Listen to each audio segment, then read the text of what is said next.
la mente, el campo de batalla. Cuando hablamos de guerra espiritual, en adición de tratar con el diablo, que es nuestro mayor enemigo, tenemos que considerar seriamente la mente como uno de los elementos de mayor importancia que tenemos que tener bajo control para poder entonces ser efectivos en la guerra espiritual. La mente está directamente relacionada con lo que nosotros podamos crucificar la carne para no dar lugar al diablo. La verdad es que los ataques del diablo contra nuestras vidas no tendrían éxito si la carne cooperara con él. Uno de los versículos y mensajes que Pablo le escribe precisamente a la escritura a la iglesia de Roma es morir por el espíritu las obras de la carne. Él escribe precisamente a la iglesia de Roma que tenía grandes problemas de esta guerra espiritual y problemas de pecado en su congregación. Romanos capítulo 8 a partir del versículo 13 en adelante y en Romanos capítulo 6 también nos los confirma. Y presentar nuestro cuerpo en sacrificio vivo. Y si viviéramos una vida muerta al pecado. Y hay muchas referencias más que Pablo nos habla sobre ello, como se nos ordena en las escrituras en otros muchos pasajes. Entonces, no responderíamos a las sugerencias satánicas si la tentación carnal está sujeta o está muerta en la cruz del Calvario. Los muertos no responden a las tentaciones satánicas porque no tienen la capacidad de responder.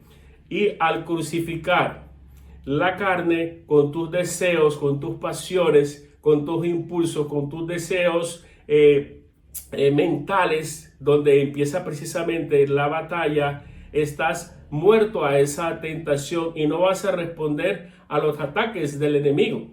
Entonces, vivir una vida crucificada es una vida precisamente que parte de que la guerra espiritual es influenciada a través de influencia espiritual, y perdonen la redundancia, en nuestra mente. Piénsalo bien profundamente y el Señor te dé revelación sobre el tema que vamos nosotros a desarrollar en este día. En muchos casos, las personas tienen su vida inclinada a cierto pecado que no han confesado, del cual no se han podido deshacer o no quieren deshacerse, y entonces hay una puerta abierta para que el príncipe de las tinieblas pueda ser unido y pueda entonces usar eso como una herramienta de perturbación mental e inclinación de que el cuerpo se vaya a llevar a cabo o a consumir ese pecado. Cuando tenemos pecado oculto en nuestras vidas, el enemigo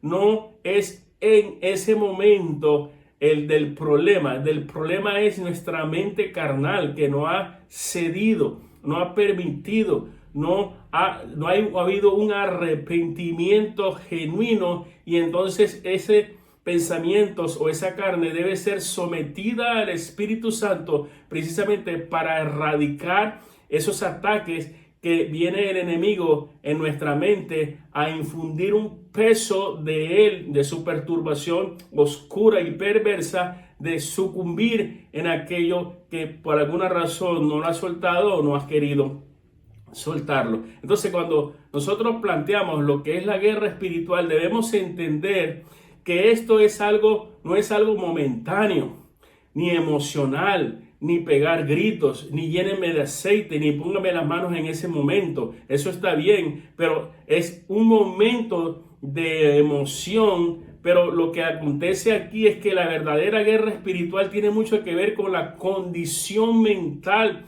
y un compromiso serio a larga duración, que a su vez implica una decisión de calidad diaria, de pensamiento, de vida en santidad delante de Dios. No es tanto una acción como una determinación y un compromiso en nuestra mente y una actitud mental con tal de mantener y llevar, sujetar nuestra mente a una mente espiritual. En esto consiste la guerra espiritual. De esto vamos a hablar en este día. Mi nombre es Marcos Pérez y espero que me sigan acompañando en este desarrollo de la guerra por la mente, porque aquí donde está la llave, la herramienta y donde están las respuestas de muchas aflicciones en nuestras vidas.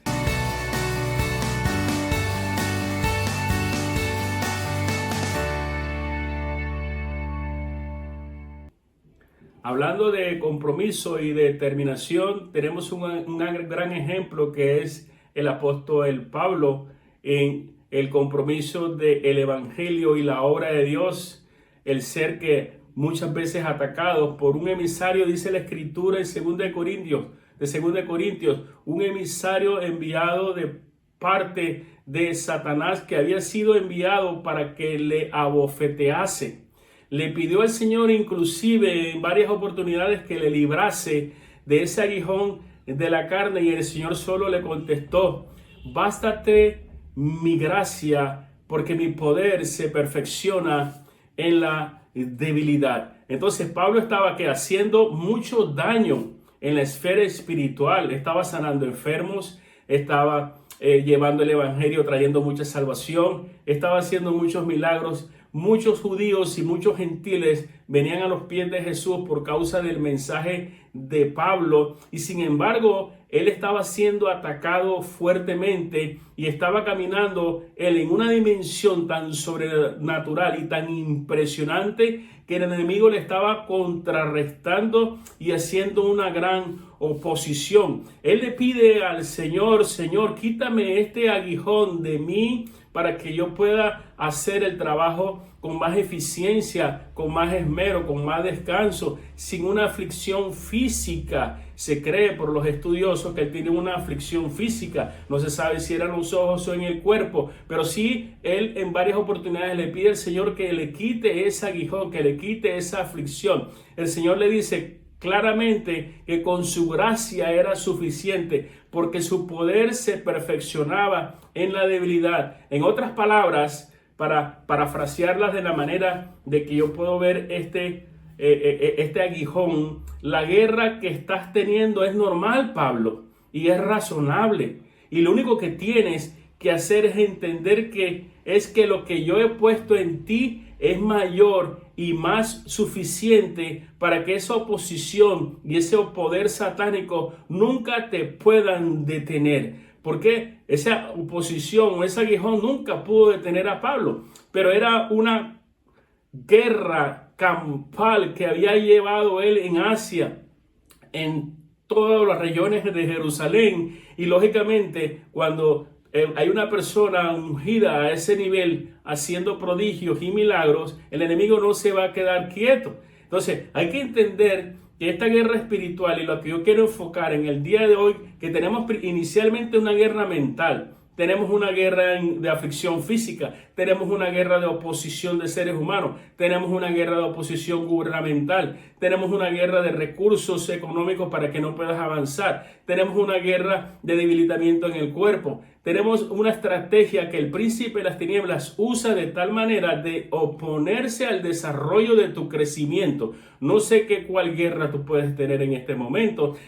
Yo le estoy trayendo un ejemplo de Pablo. Él tenía un aguijón físico para que no pudiese moverse, no pudiese tener la actividad tan agresiva que estaba teniendo en toda esa región. Sin embargo, Dios le contesta y Dios le dice: el enemigo no te va a desviar, el enemigo está haciéndote oposición, pero es suficiente mi gracia porque mi poder se perfecciona en la debilidad. Pablo tenía una mente convencida, una mente renovada por la palabra de Dios, y nada lo iba a detener, ni siquiera el mismo diablo, aunque dice la escritura que era un emisario que había sido enviado por él. Por eso Pablo escribe en 2 Corintios y dice: pero tenemos este tesoro en vasos de barro, para que la excelencia del poder sea de Dios y no de nosotros. Que estamos atribulados en todo, sí, mas no angustiados.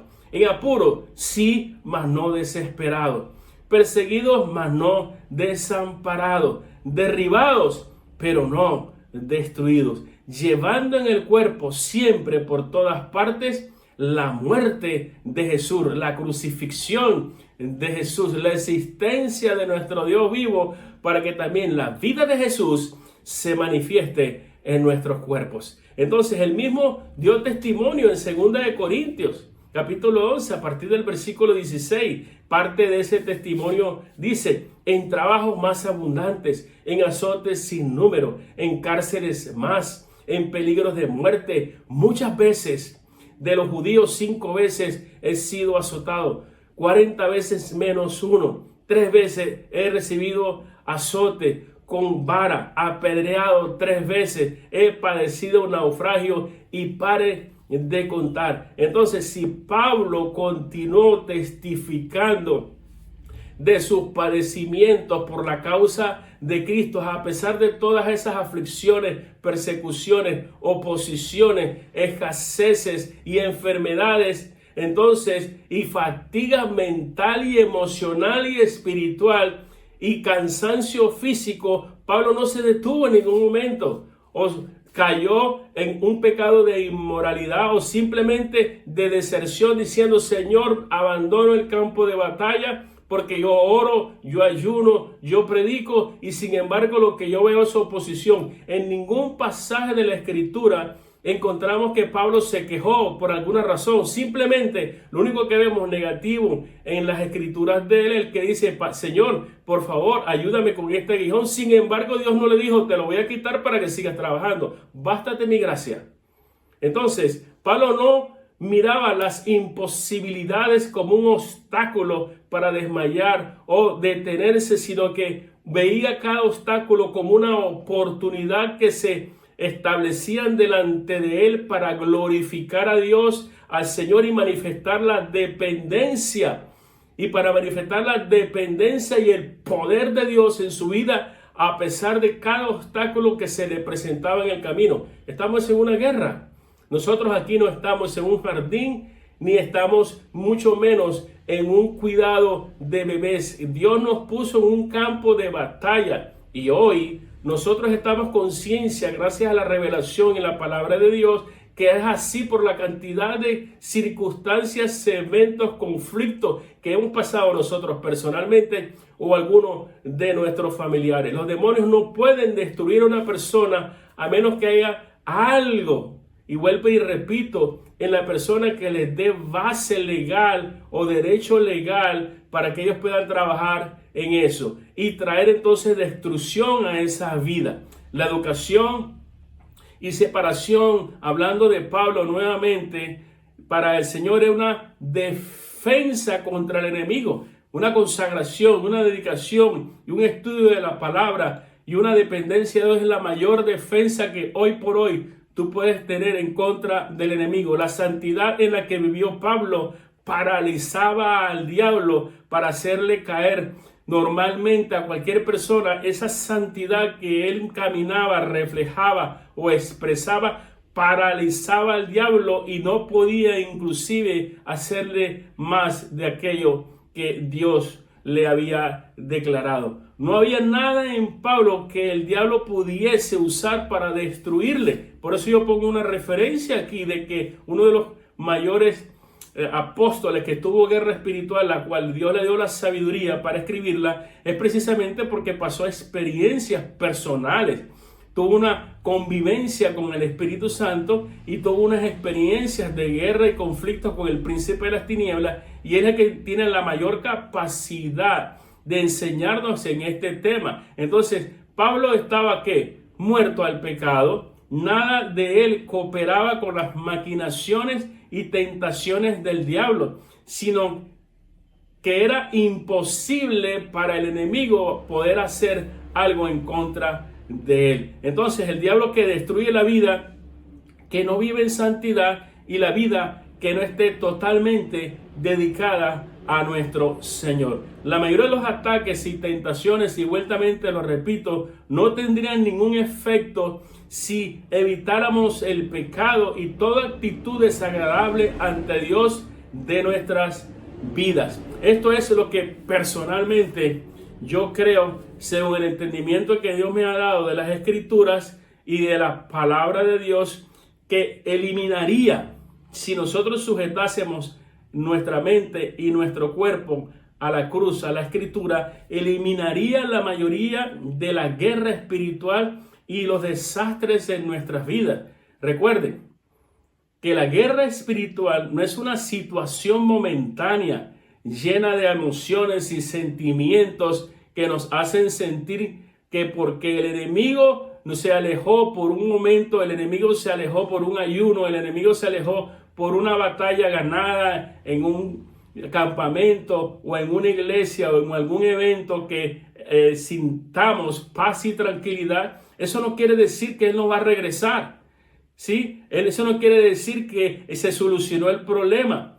Entonces, la naturaleza del hombre, Él la conoce perfectamente y Él conoce el carácter, Él conoce el método, Él conoce el medio, Él conoce las estrategias. Y la única forma de poder contrarrestarlo a ello es precisamente en nuestra mente. La verdadera guerra espiritual y la verdadera guerra espiritual, se lo digo inclusive con mayúscula, te lo repito, tiene que ver con una mente bien renovada por la palabra de Dios, porque involucra una condición mental sólida y espiritual, como también un compromiso muy serio de dedicación y de consagración a Dios.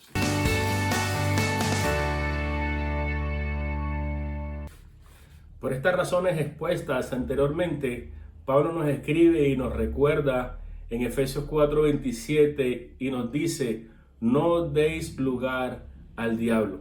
Esto es en nuestra mente, en nuestra voluntad, en nuestras emociones. ¿Por qué? Porque el diablo es el adversario, el obstáculo, el perseguidor, el acusador, el destructor. Y por eso nosotros, para que no demos lugar al enemigo, tenemos que entonces estar claro de lo que es la luz y tener muy en nuestra mente lo que es las tinieblas, porque las tinieblas es la ausencia de luz, ausencia de verdad, es ignorancia de la Escritura, es falta de instrucción, de conocimiento de las verdades divinas, es lo relativo a lo moral, y esa es la herramienta que, si no tenemos una mente con ese conocimiento renovada, transformada, es el lugar que nosotros le podemos brindar al enemigo por ignorancia en nuestras vidas. La mente es entonces el centro estratégico donde la guerra espiritual, el conflicto espiritual, la batalla mental se lleva a cabo por el Dios de este mundo. El enemigo conoce perfectamente lo importante que es tu mente, y él sabe que tu mente es la clave para poder controlar tus acciones, controlar tus palabras, controlar tus emociones, controlar tus decisiones, controlar tu vida. Ahí es donde realmente radica el desastre, el caos que nosotros tenemos sobre esta tierra, y vemos las comunidades, los países, los conflictos entre familiares llevados a cabo precisamente porque empezó con una cizaña en la mente. Y Satanás precisamente, por medio de envenenar la mente con ¿qué? Incredulidad, envenenar la mente con miedo, con inseguridades, con envidias, con celos, comienza entonces a edificar una fortaleza, y así poder entonces manipular la mente, así poder manipular la voluntad, así poder manipular las emociones, y finalmente claudica el cuerpo obedeciendo a sus sugerencias. Él no solamente hace esto, sino que empieza a usar a esa persona que ya la tomó, ya la poseyó, la llenó de miedo, la llenó de envidia, o la llenó de celo, la llenó de resentimiento, o la llenó de agresividad, con el fin de entonces poder destruir a otros. Por eso es que la Escritura dice: el enemigo no viene sino a matar, a robar y destruir. Pero primero tiene que tomar la mente de un ser humano para entonces poder matar, robar y destruir, y de esta manera entonces hacer todo el estrago que nosotros vemos hoy por hoy. Y hace otra referencia, y no me gustaría allá en los últimos 5 o 10 minutos que nos queda de esta enseñanza, que es lo que les voy a explicar para la liberación de ella, lo que él hace una referencia en 2 Corintios 10:4. Porque las armas de nuestra milicia no son carnales, sino poderosas en Dios para la destrucción de fortalezas. ¿Por qué Pablo usa la palabra fortaleza en este pasaje. Y esta palabra fortaleza del griego es la toma en su época y que significa ochurama. Y ochurama es una forma metafórica al término de fortaleza de lo que en ese entonces los imperios construían para defenderse del enemigo. Usaban como unas murallas para defenderse de la guerra, como una forma en la cual inclusive los que no tenían fortalezas en ese entonces, para ellos era una montaña, era una cueva, era un lugar seguro para evitar precisamente el ataque del enemigo. Entonces estas fortalezas existen, pero ya no físicamente, porque ya en una guerra no se usan fortalezas, ya hay tanta tecnología y tantas herramientas y armas que el hombre ya no necesita fortaleza. Entonces, pero si el enemigo trae esta idea, este concepto y esta nueva estrategia que él usa, y él la usa en nuestra mente, y existen patrones de pensamientos en nuestra vida que dan las ideas que gobiernan al individuo, que inclusive gobiernan a las iglesias con sus dogmas o con sus doctrinas de hombres, con sus religiosidades, perdón, con sus engaños, con sus patrañas, con sus malicias, y también afectan a las comunidades, afectan a las naciones, y así afectan y corrompen al mundo entero. Precisamente fortalezas en la mente.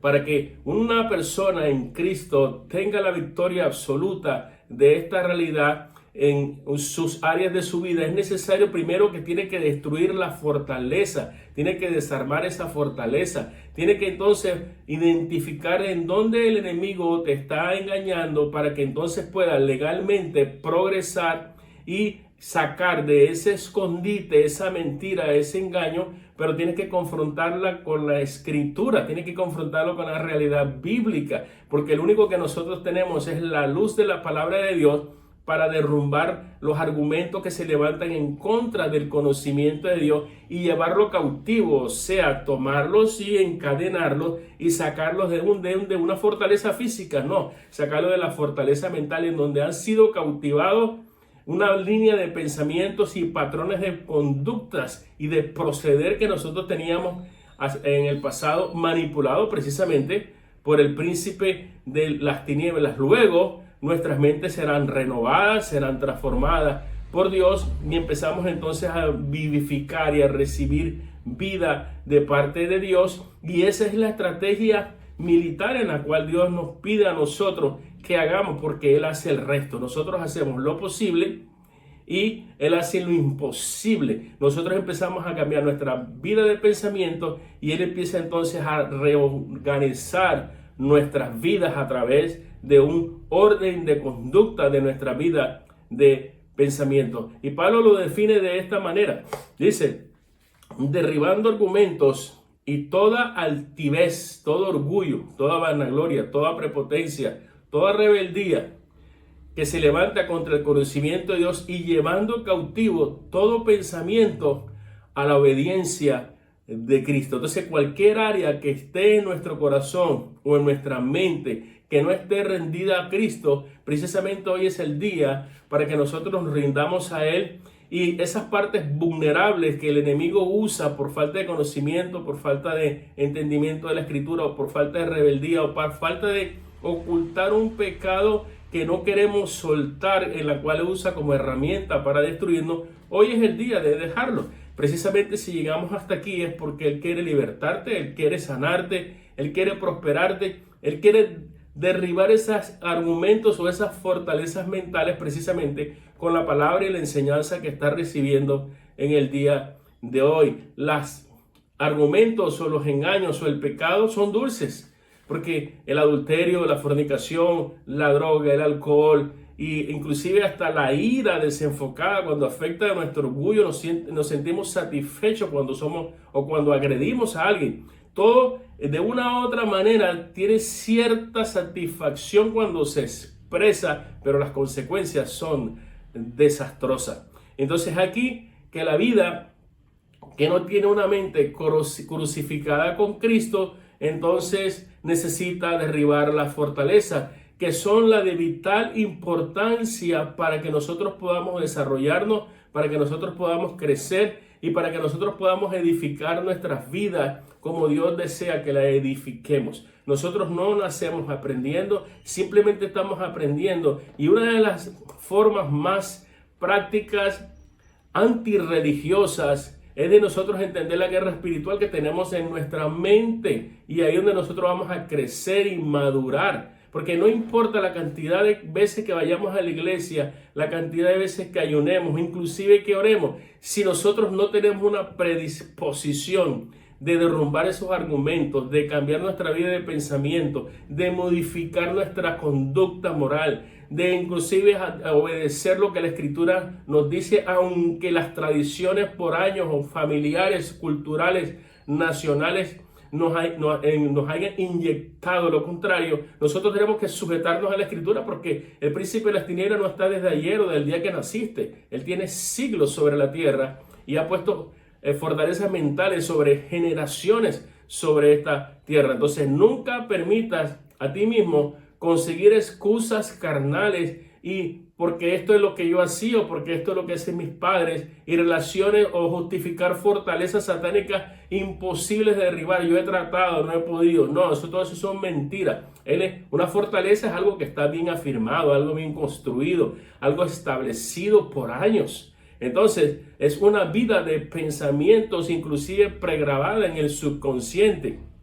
Y esta ayuda al diablo precisamente para hacer que tu vida se convierta en un yogur de cuadritos, se complique la vida y no puedas crecer en el conocimiento de Cristo Jesús. Hoy terminamos con la primera parte de esta enseñanza de la guerra por la mente, o el título que yo le he puesto precisamente a esta, la mente, el campo de batalla. La próxima semana vamos a seguir en lo que es en la práctica, en los ejemplos, en el día a día de nosotros, en cómo nosotros podemos superarlo. Ya sabemos que el conflicto está en la mente, entonces nuestra tarea a partir de hoy es leer más la Escritura, orar para que el Señor nos revele en dónde está el problema en nuestra mente, y así nosotros empezar poco a poco, ir confesando estas cosas que llamamos nosotros pecados, que están en contra de la palabra de Dios, y pedirle al Espíritu Eterno, al Espíritu de gracia, al Espíritu de amor que está disponible para ti las 24 horas del día, y que te ayude entonces a cambiar esa forma de pensar. Y una vez que cambias esa forma de pensar, gradualmente vas a cambiar tu forma de actuar, y una vez que cambias tu forma de actuar, automáticamente por el subconsciente de esas palabras vas a cambiar tu vocabulario, vas a cambiar tus expresiones, vas a cambiar en la forma de que tú ves a las personas, vas a empezar a cambiar y a ser modificado tu corazón. Vas entonces a empezar a tener una mente pura, un corazón puro, y de esa manera, inclusive poco a poco, vas a empezar a entrar en una dimensión de santidad, porque santidad no es simplemente de que yo me he visto de esta manera o me he visto de aquella. Santidad es un patrón de pensamiento conforme a la Escritura, que está acorde con la palabra de Dios, y cuando estamos acorde con la palabra de Dios, estamos acorde con Cristo, y si estamos acorde con Cristo, estamos acorde con Dios, y eso es toda la razón del ser, porque Él es un gobierno celestial. Estamos nosotros en un gobierno físico, natural, dominado, regido por el hombre, y hay un tercer gobierno que es el gobierno de las tinieblas, que Dios de una forma le ha dado cierta autoridad sobre esta tierra hasta que Él venga y nos levante en la resurrección de los muertos. Dios me los bendiga a todos ustedes, Dios me los llene de paz, y nos vemos la próxima semana. Acuérdense que le habló Marcos Pérez, y estoy simplemente, si me escriben o me dan una opinión referente a estas enseñanzas, o qué más quieren ustedes aprender, o en dónde encuentran un vacío ustedes, donde quiere que se les amplifique, con mucho gusto estoy para ayudarles. Bendiciones a todos y feliz fin de semana.